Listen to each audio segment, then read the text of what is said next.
బల్దియాలో ration కార్డుల పంపిణీ ప్రక్రియ ప్రారంభం కానుంది. ఎన్నో ఏళ్లుగా ఎదురు చూస్తున్న లబ్ధిదారులకు ఈ నెల 14న కొత్త కార్డులు అందించనున్నారు అధికారులు. ఈ నెల 14న 29,000 రేషన్ కార్డుల పంపిణీ చేయనున్నారు.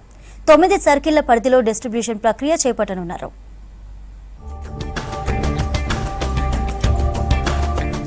గ్రేటర్ హైదరాబాద్ పరిధిలో కొత్త రేషన్ కార్డుల పంపిణీ చేయనుంది సర్కార్. ఈ నెల 14న కొత్త కార్డుల పంపిణీకి అధికారులు ఏర్పాట్లు చేస్తున్నారు. నగరంలోని 9 సర్కిళ్ల పరిధిలో 29,487 మందికి కార్డుల పంపిణీ చేస్తున్నామని తెలిపారు. అయితే 14న ఇచ్చే కార్డులు వెరిఫికేషన్ పూర్తి అయినవి మాత్రమేనని చెప్తున్నారు.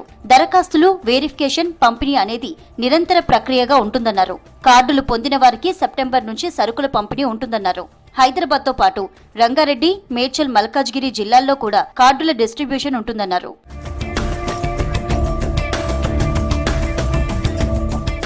ఇప్పటి వరకు ఒక్క హైదరాబాద్ పరిధిలోనే 2.5 లక్షల దరఖాస్తులు వచ్చాయన్నారు అధికారులు. రేషన్ కార్డుల దరఖాస్తుల స్వీకరణ నిరంతరం ఉంటుందని ప్రకటించడంతో రోజుకు 5,000 నుంచి 6,000 దరఖాస్తులు మీ సేవ కేంద్రాల్లో వస్తున్నాయని అంటున్నారు. ఇలా వచ్చిన దరఖాస్తులను సర్కిళ్ల వారీగా ఏఎస్లు పరిశీలించి వెరిఫికేషన్ పనులను ఆర్ఐలకు అప్పగిస్తున్నారు. వారు దరఖాస్తుదారులు చెబుతున్న చిరునామాలకు వెళ్లి ఇచ్చిన వివరాలు సరిగ్గా ఉన్నాయా లేదా, కార్డు ఇవ్వడానికి అర్హులేనా కాదా అనే విషయాలను పరిశీలించి ఏఎస్ఓకు నివేదికిస్తున్నారు. ఏఎస్ఓలు డిఎస్కు రిపోర్ట్ ఇస్తారు. తర్వాత ఆ కార్డులకు చీఫ్ రేషనింగ్ ఆఫీసర్ ఆమోదం తెలుపుతారు.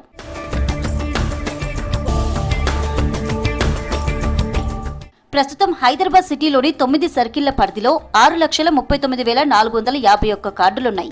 మరో ఏడాదిలో 1,00,000కు పైగానే కొత్త కార్డులు ఇస్తామని అధికారులు చెబుతున్నారు. సిబ్బంది కొరత కారణంగా నగరంలోని 9 సర్కిళ్ల పరిధిలో కొత్త రేషన్ కార్డుల కోసం వచ్చిన దరఖాస్తులను పరిశీలించడానికి పౌర సరఫరాల శాఖకు అవసరమైన సిబ్బంది లేక ఇబ్బంది పడుతున్నారు. రోజుకు వేలల్లో దరఖాస్తులు వస్తున్నా వెరిఫికేషన్ చేసేందుకు సిబ్బంది కొరతతో ఆలస్యం అవుతుందంటున్నారు ఆఫీసర్స్.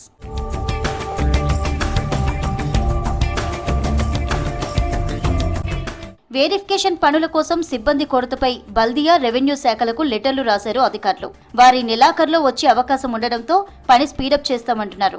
ఇప్పటి వరకు వచ్చిన 2.5 లక్షల దరఖాస్తుల్లో 10% మాత్రమే వెరిఫికేషన్ పూర్తయ్యాయంటున్నారు.